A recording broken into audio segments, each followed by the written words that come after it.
жақсылап жуамыз, су тазарғанша. Сосын үстіне бір шай қасықпен тұз, шай қасық сұйық май құйып, жақсылап араластырамыз. Одан соң үстіне қайнап тұрған ыстық суымызды құямыз. Менде 1,5 кесе күріш болса, мен үстіне 3 кесе су құям. Сізде 1 кесе күріш болса, 2 кесе су құясыз, 2 кесе құясыз суды, яғни. Сосын газдың ең төменгі отына қойып, 20 минуттай бұқтырамыз.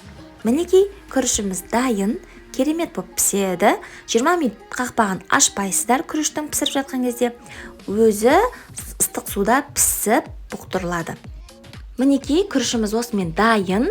Ең бастысы, газдың отын қатты қойып жібермеңіздер. Ең жай отта ғана 20 минут ұстайсыздар. Видеоның соңына дейін көргендеріңізге рахмет. Сау болыңыздар. Сіздермен Алтынай.